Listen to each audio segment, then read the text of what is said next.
If you look back through history, you'd find that by far the greatest source of human suffering has always come from people that hold power, governments.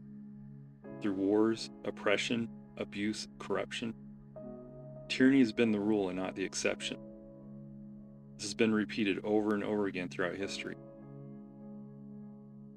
After just winning their independence in the Revolutionary War, our founding fathers wanted to build the first nation where the people were the government. And it shocked the rest of the world when they presented a system where our government only derived their powers from the consent of the people.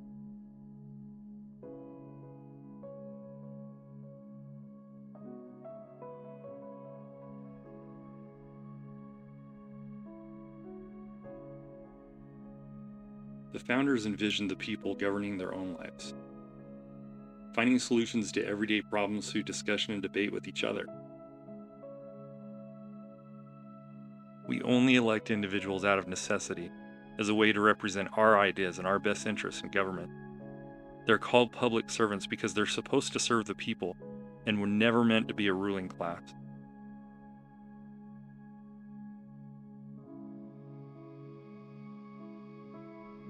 A study was recently conducted from a Princeton University professor, where he looked at 20 years of data and found that average citizens have almost no impact on government policy, that we no longer function as a republic or even a democracy, but as an oligarchy.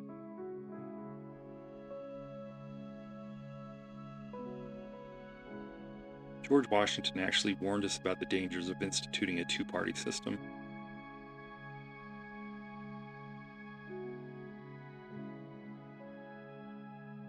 Think about how almost every part of our lives has become divided along party lines.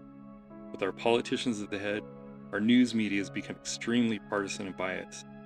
This includes social media groups we join, radio shows, podcasts, late night shows, and even businesses are taking sides. Instead of a diverse range of ideas, we feel like we have to choose between one side or the other. This creates a situation where we only hear from and talk to other people that have the same beliefs. The other side is demonized to the point that we end up with really warped perceptions. We minimize the faults in our own party and magnify them to ridiculous levels in the other. These platforms come in a pre-packaged block of ideas. They're not based on individual thought. The system is designed to create division. Notice how every single point of these platforms are in direct opposition to the other. There isn't one single point on these platforms that would even give us the opportunity to work together or to find common ground. This is not only dysfunctional, it's destructive. And it's been this way for so long that it feels normal, but it's not. Whether it's in elections or dealing with important issues, it always comes down to just two choices. And we fight for our side, not because it's the best option, but more out of anger or fear of the other side. We constantly choose the lesser of two evils, not realizing that the options that would benefit us the most or would best solve our problem are almost always outside of our given choices. And while we fight with each other, it's the politicians that are presenting all of our choices and making all of the final decisions for us.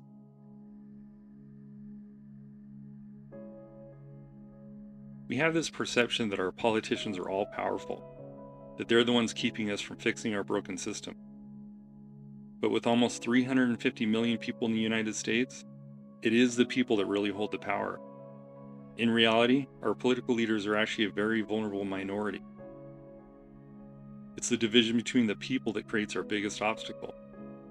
Anytime you suggest an idea that would even be considered to be right or left, you'll have immediate opposition from almost half of the country.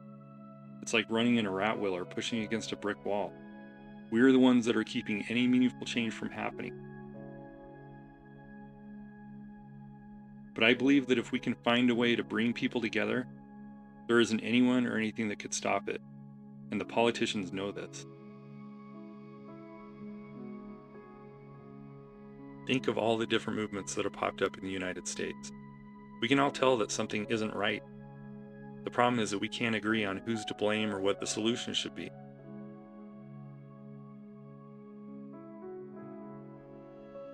Has there been a reemergence of Nazism? Or is the deep state controlling our government? Or is our government being influenced by foreign governments or the wealthy? Is it white supremacy? Or are there outside organizations that have infiltrated our government trying to destroy America?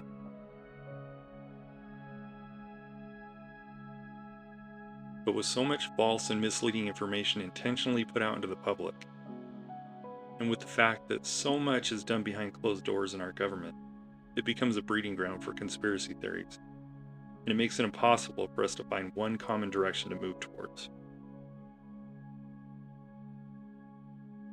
Unless you've seen physical evidence, unless you have documents or emails, these are all only theories.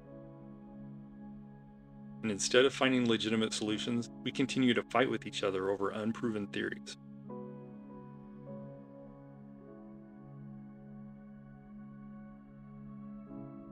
We're missing the most important thing. Without it, it's impossible to even know where to begin. I think most people would agree that what we all need most right now is the truth.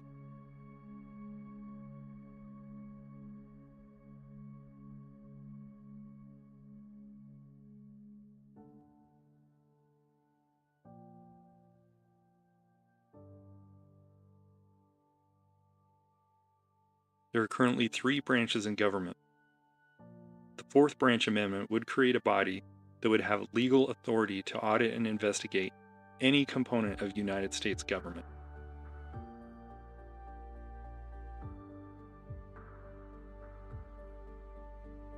The 4th branch would be composed of only citizens with no political background and no ties to government, using a separate election process.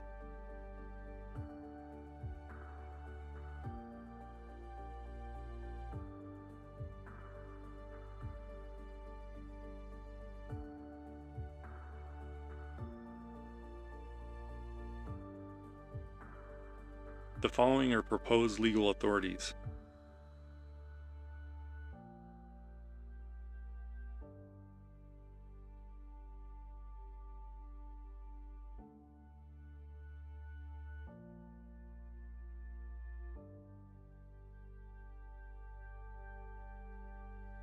And the ability to expand audits outside of government when there's a suspicion of inappropriate ties, undue influence, and illegal activity connected with government.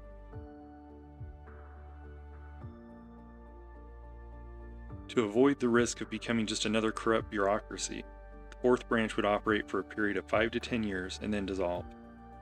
It would be reinstated with new elections and new representatives, possibly every 10 to 15 years, or at the end of each administration, or just when the people felt it was necessary.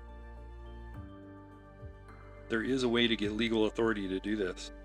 In Article 5 of the Constitution, the founders gave us 2 ways of making constitutional amendments. One is for Congress to make changes, which is the way they've all been made so far. The other is for the people to make amendments. It's called a convention of states, and this has never been done before. This is done through state legislatures and not through the federal government. It takes at least 34 states to call for a convention of states, and then it would require at least 38 states to ratify any proposed amendments. The Constitution is the supreme law of the land. Once ratified, it would be fully enforceable by law enforcement, and our government would be legally obligated to abide by it. There are several reasons why this could work.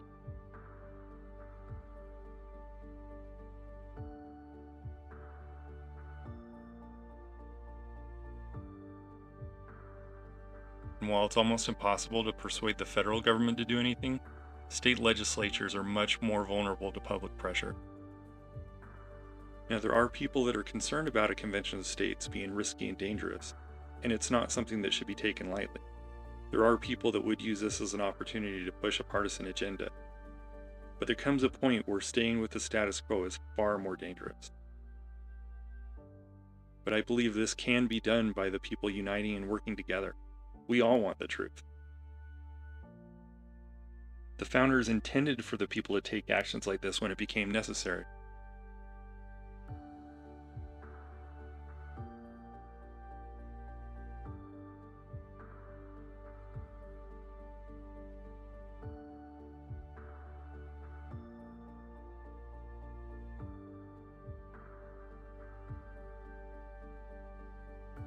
There are some facts that we need to face. No change will ever come out of posting on social media or winning a political argument. The solution to these problems will never come from government. Most of these problems have been caused by our politicians.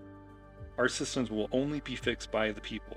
It is 100% up to us, and this can only happen if we can find a way to come together. Where our government doesn't produce anything, they're completely funded by taxpayers.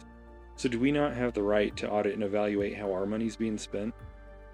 Especially when there's so much suspicion of corruption, and where the majority of Congress are now millionaires, where our government is running up this crushing national debt, now over $22 trillion, and still increasing at a rate of over $1 million per minute. Not just affecting our lives, but for future generations to come. And our country's never-ending wars that cause so much destruction and the death of so many innocent men, women, and children. And even though it's our politicians that start these wars, they're never the ones that are sacrificed. Instead, it's our sons and daughters, and our brothers and sisters, our mothers and fathers, and our husbands and wives. I believe we have a moral obligation to find out why. And I'm not talking about the reasoning that they feed to the public. I'm talking about the real reasons that they discuss behind closed doors. We have a right to know what type of data they're collecting on us and for what purpose. Why are they militarizing our police forces, while at the same time intending to disarm average law-abiding citizens? I believe we can no longer trust government to hold itself accountable. And if we fail to make any change, do you believe things will get better or worse? Will political violence continue to escalate? And could we possibly have another civil war here in the United States?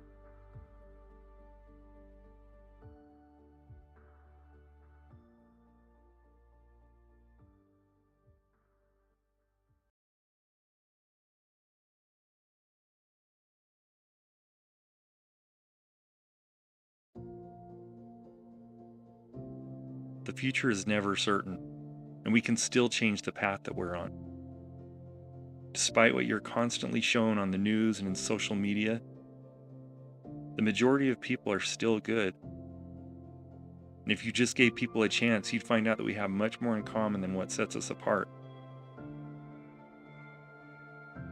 We need to change the way we think and realize that right now, more than any time in history, we all need each other.